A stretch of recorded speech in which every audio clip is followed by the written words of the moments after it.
So our guest today for the Horn Notes video podcast, again, is Dr. Heidi Lucas. Welcome. Thank you for having me. So these past few years, she's been teaching the last couple of years at Indiana University of Pennsylvania. And amongst her many activities is she's been involved in starting a new chamber group called Eastern Standard. So could you tell us about the group? Yes, absolutely. We formed Eastern Standard in August of 2014. The members are myself and my tuba colleague here at IUP, Zach Collins, and then our, at the time, piano colleague, Jacob Ertl. He's since gone on to, he's got a professorship at Nazareth College in the Rochester area. But the three of us got together and we found we really enjoyed working together and performing, and we really liked the sonorities and colors of the blend of our three instruments. And we decided we wanted to form this trio, specifically a trio, not a horn tuba duo with piano accompaniment. And so that's essentially how Eastern Standard was born. So since we began in August of 2014, and then in that time, since then, we've done quite a bit of performing and also put together and released a CD. And also, as to date, I think we have commissioned and premiered 6 new works for this instrumentation and working on that. That's great. Yeah. So what is the title of the CD? The title is Eastern Standard. Ah, yeah. Okay. What label could people find it on if they're looking? We actually released the album independently. So we first put it up on the Bandcamp platform, and it's now available for download on all the major websites. So you could go to iTunes or Spotify or Amazon or any of those, and you can download from there.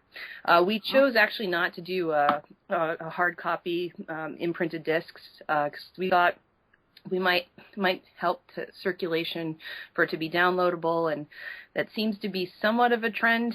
Well, it's a trend. It has its pluses and minuses. Now, I teach at Arizona State, obviously. I was at some recent things. I mean, this is digressing, but it had related to tenure and promotion and stuff. And one of the associate, high people who's looking at these cases said that they loved looking at looking at music cases because they could listen to the CD, which put in my mind needs a physical CD. Right. It's still for within the process of so there's some people that will need that, but on the other hand, I mean, you can obviously, if people are searching for pieces, they will find them. Yeah. I mean, in our goal, we do have, I think each of us has one hard copy of the CD just for that purpose, for tenure and promotion for our positions. But we felt that more important for us, I mean, we're not interested in trying to make money off of this CD. We really want to just get the... Well, and, in the old days, you could make money off CDs. This is something where we're getting too inside baseball here, but yeah, people don't really make money on CDs these days. But we keep making them because, I mean, it's, we like music. We're just sort of hopeless, Well, and we really want to propagate this particular chamber form.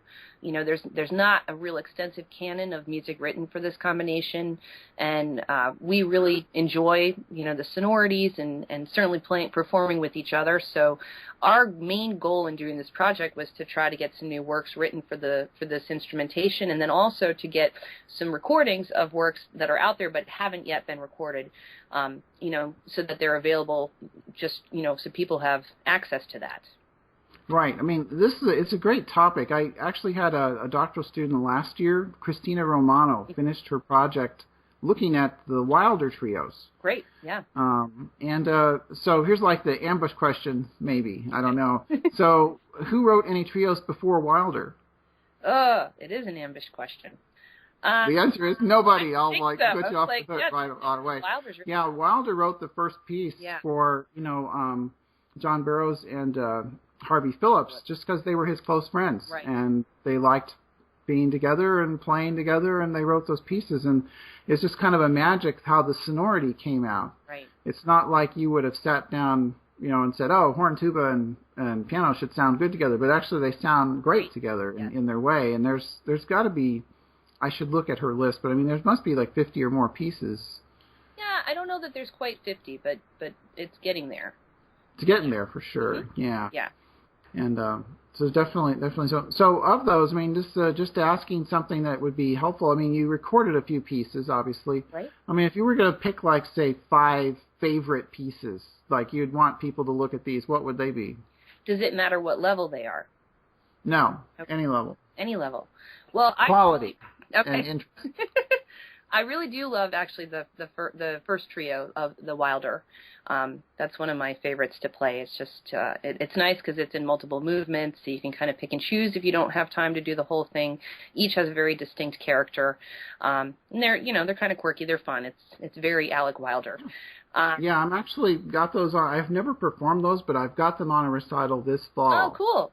That's so great. It's coming up soon. Excellent. Yeah, that'll be a lot of fun. Also, there's a piece, Sonata for horn, tuba, and piano by Kaliesha, who is a Toronto-based composer. And this piece was actually written, I think, about 40 years ago, and he just did a revised edition of it within the past 5 years. And it's just a super fun piece to play. It's in 3 movements. This is one of the ones that we just recently recorded, and it always seems to go over really well with audiences. So that would be another one, Kaliesha. Great. Another one that has I'm listing a couple that are part of our commissioning that we've done. Another one for kind of that's just very different is a new piece that was written by Anthony O'Toole. It's called Jamboree, and what makes this piece a little different is that it's got a little bit of a minimalist approach. There's some jazz elements, and then there's also some Baroque elements that are all kind of combined. The piece also actually has a drum set part, so it's very unique, and it's certainly it can go on any program, and it's very different from anything else that you would have on this. So could the page turner do the drum set part, or no? We actually no. When we have I'm joking. Hey, I mean, I've seen things like that, and there are some very talented page turners out there. You get double that stuff. But you can perform it. We have performed it with a drum track, and also with live drums. The recording we did features live drums, of course. So that would be another one. I also personally really like. There's a piece by Elizabeth Raum called Color Code, and that's been around for a while. We just recorded that piece as well. That's in 3 movements. It's fun because, again, there's 3 very distinct characters in each movement. The first one is got lots of mixed meter, so that's kind of fun. Some interesting rhythmic challenges to kind of work out. The second is it's in some ways like a recitative and aria, the way that it fits together, so kind of harkens back to an earlier time. And then the third movement is very much a rag, so that also has some nice contrast for a program. And then I think probably it's hard to list just 5 because there's so many great pieces. But just for its sonorities, there's another piece that we had commissioned that's called Big Sky. It was written by Frank Golino, who is a D.C. area bass composer. Frank's actually a bass trombonist, but he's done quite a lot of compositions for brass instruments. And he really, I think, captures the sonorities of horn and tuba and balances them with piano. He's got more of a contemporary, accessible type sound, not necessarily commercial, but maybe more along those lines than some of the other things you've heard. And Big Sky it's a just beautiful lyrical piece that also kind of rounds out a program nicely. Wow, that sounds great. That's great stuff to know about. So I know you were just at the ITEA event pretty recently. Did you play one of those pieces there or something else? Yeah, we actually we did a premiere of a brand new piece that I also really like, but it hasn't been published yet. So I can tell you to look out for it. It's called Toboggan. It was written by Robert Litton, who is actually he's an LA-based composer, and he's actually writing for some for a Hollywood TV show right now. So you hear some of those other commercial influences in Toboggan. And one of the things that's really fun about this piece is that there's an entire narrative that goes along with it. It's very programmatic. And his inspiration for this piece was the movie Home Alone to a certain extent. So it's a very fun piece to play. We premiered that, and it's not published yet, but it will be soon.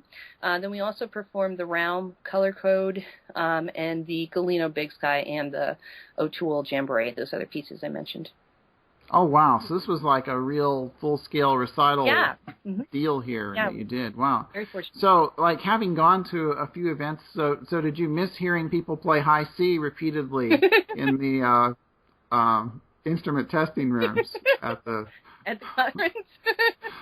It was refreshing. I've been told that that's like the hardest thing about the being a seller at the horn ones is people playing high C incessantly. So I would always go in and play like high B or high B flat. I would make a point of never playing high C just to kind of mix it up a little bit in their day, But excellent.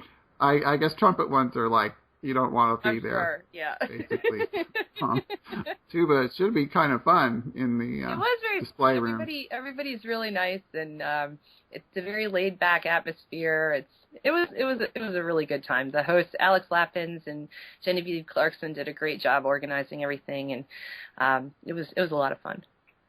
Yeah, great.